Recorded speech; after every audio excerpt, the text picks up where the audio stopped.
Hello, my darlings, and welcome back to my YouTube channel. If you're new here, my name is Mariya. Please subscribe below so we can be YouTube friends. Today, I wanted to give you a very quick practice, a very quick way that you can rewrite a negative belief.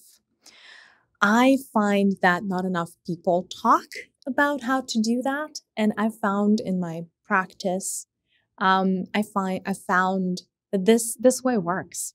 Now, we all have negative beliefs. We all have parts, different aspects of ourselves that are not integrated into our fullness. Different parts may come up for us as we go through our lives. They may manifest through negative feelings that we have, or negative thoughts that we have, or the negative happening outside. And the process of integration, I find, is a very intensive but much needed process on a path back to oneness and on your spiritual journey. So I talk about parts work all the time. If you're curious about what parts work is, I think I made a video. We'll link it down below, where I gave a few quick tips and tricks on how to do that. Teal Swan in particular teaches parts work very, very well. So, you may Google her videos as well.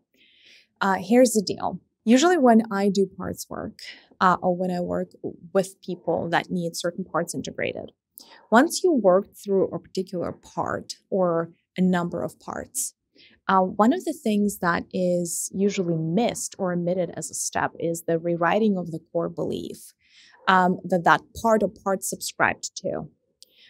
So I'll give you a quick example. Let's say I've been working with somebody or with myself on a particular set of incarnations where how they or how I showed up as a mother wasn't great, or maybe we showed up in whichever way we could, but we made it mean that we were a bad mother. And now that I'm talking to you, it's really confusing. Let me just use, I guess, myself as an example. So if I was working through my past incarnations around and wounding around motherhood, and I've integrated, call it 5, 7, 10 parts of 10 different past lives where things went wrong or where I judged myself for how I could or couldn't show up for my children. The part that most people wouldn't do afterwards, after integrating the parts, is rewriting a negative core belief. Let's say your negative core belief in this case is I'm a bad mom, or I don't know, I'm a bad mom because ...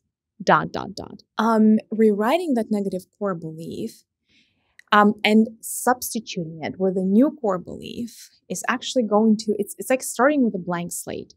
It removes any of the distortions from your mental body. And that really sets you on a whole new different trajectory in life. And so I don't recommend simply doing the practice that I would share with you without any parts work prior, right? If you just know about yourself, like if you know you have a negative belief around anything, people, money, your lineage, doesn't really matter. Just rewriting it cold turkey, so to say, is not necessarily going to work, because many parts of you or the entirety of you may be in resistance to rewriting the negative belief, right? Because the reason we hold beliefs is because we believe that it serves us to hold those beliefs. Our beliefs are usually either protective, or, they prevent, essentially they're a safety mechanism, right? So your body probably believes you need that safety mechanism for something. Now, there comes a time when you're ready to release a particular limiting belief and move on to something else that's a little bit more expansive. And so for the moments like that, here's what you can do.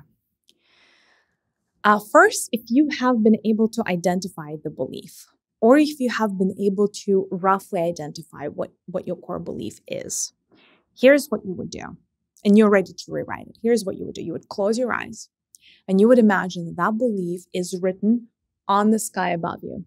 Usually it's written in some type of golden script, or sometimes it's typed out on the sky in golden letters. That's how our mental field usually works. Because our physical body is, quote unquote, underneath the layer of our mental body, when we're being present to our mental body, to us, it would look like our mental is on top or above us, right? And that's why I usually work with the analogy of the sky. So you would see your core belief written in gold font on the sky.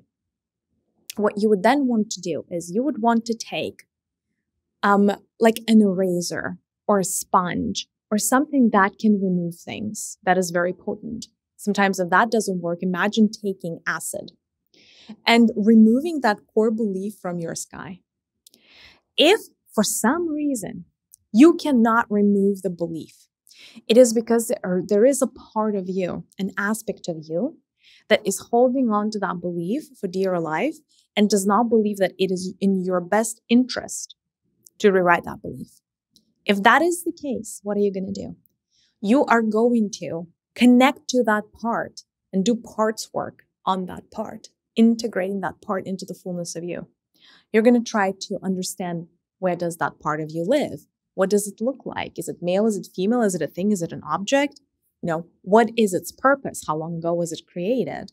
And then, you would integrate it into the fullness of you using one of the many parts work methodologies. Now, you're going to have to do that every time. If you go back to your sky and you cannot remove that core belief, that means that there is another part or one more part of you that is resisting the rewriting of this core belief. Usually, though, it's not more than 3 parts, unless it is something really, really dramatic. So here's the deal. What happens then? From that place of having removed and completely erased a negative belief, you get to choose what it is that you want to believe next about the same exact topic. Let's call it your negative core belief was, I'm a terrible mom. Now you get to rewrite it saying, I'm a fantastic mother. Or you get to say something like, maybe you're rewriting money is evil to money can be a source for good. Or, something along those lines, right? So you pick a new belief for yourself, something that you would like to have. You imagine you have golden paint or you have a golden pen, and you would write up the new core belief in the sky for you in letters that are so huge that everybody can see them. And here's the next trick. Then you imagine that new belief becomes, energetically becomes a golden shower. And it descends over your body, just washes you over with this golden light. And you want to start absorbing that belief with every cell of your body, just allowing your body to receive. Another thing that can be helpful in integrating that belief is imagining that new core belief is projecting forth into your body a stream of golden light or golden energy. And that stream either hits your higher heart around your thymus gland, or it hits another part of your body where that new core belief is meant to dwell. So it's almost like if you close your eyes and allow that new belief to find a home for itself in your body, you would naturally be led to a particular place in your body where that belief is meant to have a house and a home and a spot. So just create room, for that belief. Another thing that you can do to make sure that the belief is fully integrated is, focusing on the written words of your new core belief. You may imagine that you're condensing those words into a bowl made of golden light, like a golden bowl. And then you literally take that bowl and place that in a part of your body where that bowl or that essentially new belief belongs. And that's it, really. And that's a very, very simple exercise that anybody can do. And the shift is pretty much instant and it can be quite profound. Now, of course, again, this is usually done best in conjunction with parts work, right? Where you have already been working on a particular issue and you know that you're ready to move past the particular limitation. Just in and of itself, right?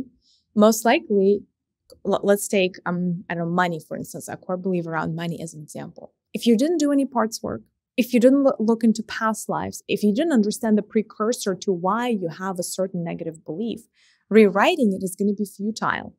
Say you want to rewrite money is evil. If you don't understand how long you've had that belief for, when it was born, why it was born, how many lifetimes you've carried that belief, rewriting it is going to be impossible. Literally, if you're honest with yourself, anytime you try to erase it with a sponge, you're going to come up short. Like that belief is still going to be smack in the middle of your personal sky right above your head. Now, if this exercise, again, is coupled with parts work, then you're going to notice that negative beliefs are actually really, really easy to remove once the weight of the trauma behind them no longer exists. Or once it is diminished to such a degree that the core belief is no longer core to who you are. Then it can be removed. Please let me know in the comments if you have any questions or if this makes sense. Please let me know if there are other techniques that you have used to rewrite a negative core belief or a limiting core belief, if that is your preferred terminology. I would love to hear from you. Thank you, my darlings. Sending you a big virtual hug. I'll see you in the next one. Bye.